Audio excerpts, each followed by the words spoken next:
Triple A home ப்ராடக்ட்டில் idli பொடி, பருப்பு பொடி, முருங்கை பொடி, கருவேப்பிலை பொடி, பூண்டு பொடி எல்லாம் போட்டிருக்கோம்.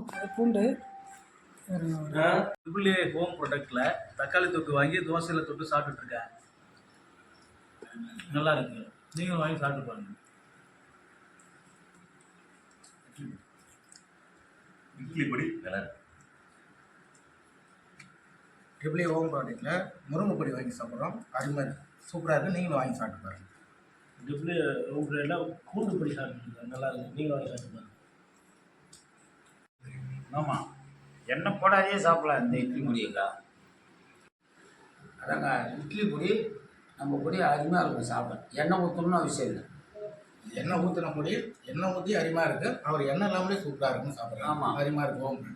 இதே பொடியே நல்லெண்ணெய் ஊற்றி சாப்பாட்டிலே சாப்பிட்லாமா, நல்லா இருக்குங்கா.